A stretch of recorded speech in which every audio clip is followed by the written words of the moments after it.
Hey guys, welcome to Midweek Live.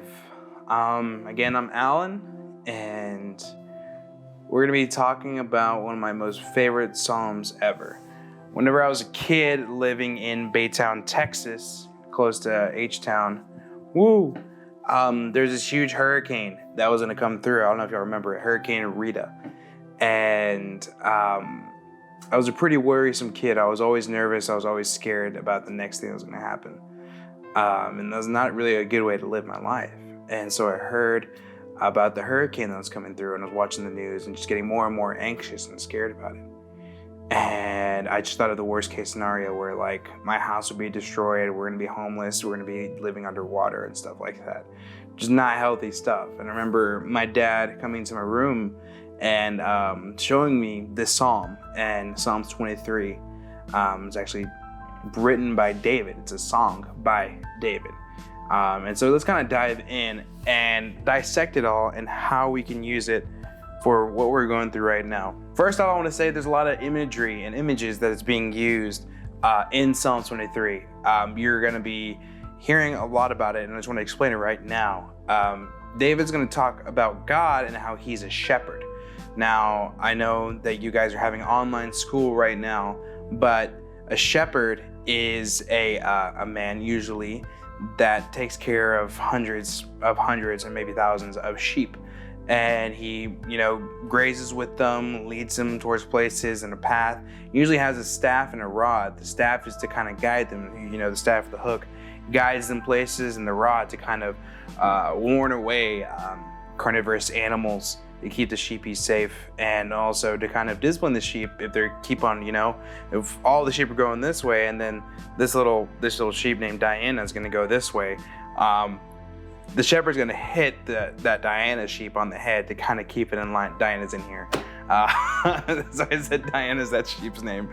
To kind of keep it in line. And so that's what a shepherd does. They didn't make that much money, but they were known for being just good leaders and, always doing the right thing for his sheep. He would put his life down on the line for his sheep. Anyways, let's go read on in Psalms 23. I'm going to read verses 1 through 3. The Lord is my shepherd, I shall not want. He makes me to lie down in green pastures. He leads me beside still waters. He restores my soul. He leads me in paths of righteousness for his name's sake. Now, throughout this whole entire chapter, the pronoun of me and I is used literally 17 times. Why? Because God isn't some other guy's shepherd. God isn't some shepherd that, that leads the flock, but he is my shepherd and I'm his sheep. I really love how it uses that, but let's read on and see what else it has.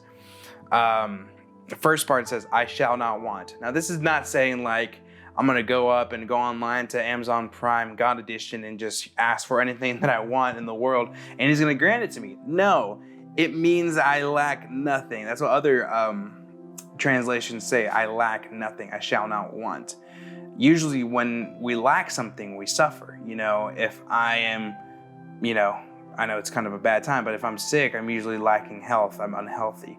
If I am, if I don't smell good, I'm lacking cleanliness. But that's usually, when we suffer, when we are going through the tar of it, we usually lack things, but not here. With God, we lack nothing and we're made strong, and what we need from God is met.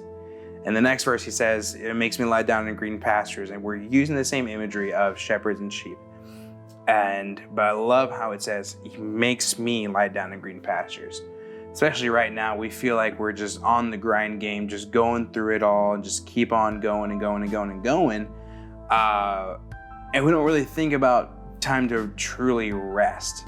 Or we're going inside the house and we're just kind of cooped up for so long, and we just feel tired and restless, and you're mentally drained, and we're so worried about what's tomorrow's gonna bring. And God's like, no, dude, I got you. Like, come here, let's chill out, let's rest, and let's just be still and be calm. I kind of talked about that before in Psalms 46, where God is our refuge and he gives us rest. He is a place that we can run to, and he is someone that we can trust. within that. And I really, really love that. Thing is too, it's God doing these things. He is literally used constantly throughout this chapter as well.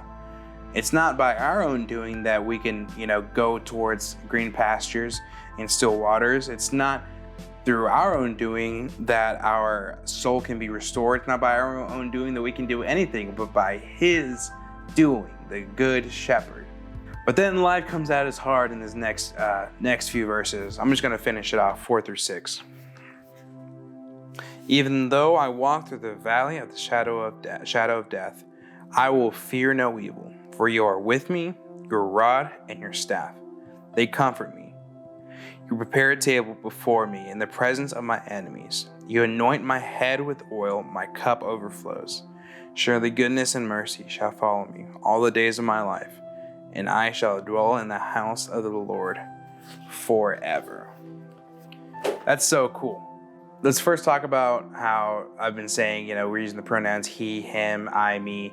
But here it's like David talking about in the third person. It's like he's the one that's going to comfort me. He's the one that is here for me.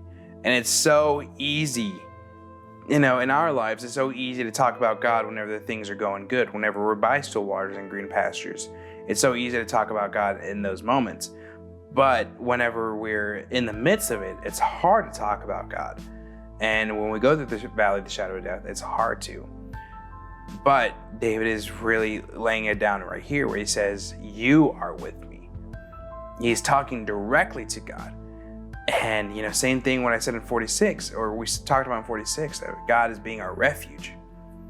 This is not in just one chapter where he's our refuge, but it's literally the entirety of the book of Psalms, the entirety of the Bible, where he's constantly with us and he lays it down in life for us. He is with us. He guides us with the staff and his rod and his staff, just like I said with the sheep, guiding us with the staff and disciplining us with the rod, or keeping others away with the rod, keeping us safe. You prepare a table before me in the presence of my enemies. You anoint my head with oil, my cup overflows. It's cool here because we're literally honored guests in the house of God. In his house, he serves me, he serves us, preparing a table full of food, full of whatever, Chick-fil-A.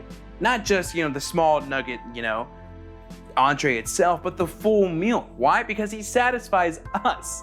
He satisfies me and he satisfies you.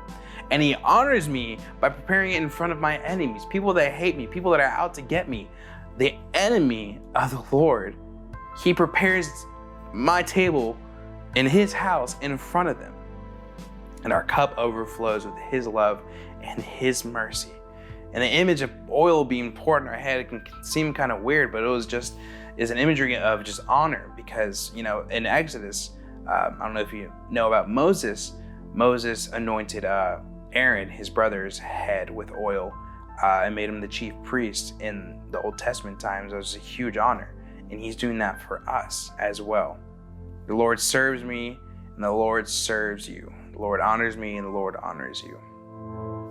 And the last verse, let's talk about right here. Surely goodness and mercy shall follow me all the days of my life.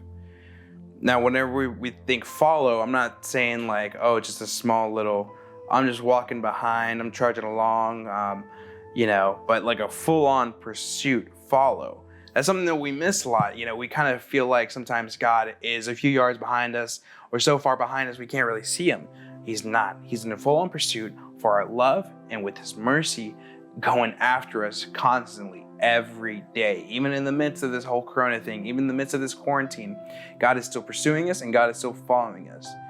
And there's going to be times where we feel like he's far away. There's still going to be times where it feels like we're not with him. But let me encourage you with this. If this is the last thing that we're going to be talking about here, whenever we feel distant from God, whenever we feel like we're farthest away, he's still there with us. And he's still there following us. And we're there meant to dwell in his house forever. Forever, forever, forever.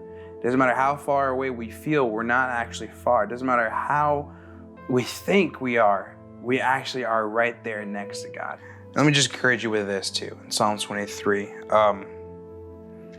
wherever we feel like we are, distant from God and just kind of quarantining in our house, just really wanting our old life back, that we're meant for so much more, and that we're going to dwell in the house of the Lord forever, because He's full on pursuing us, full on supporting us, full on after us with His love and with His mercy. I just love that about this chapter. It's helped me out throughout my hard times. It's helped me out right now with what's going on with Corona. And it sucks. And it's sad that we're going through it.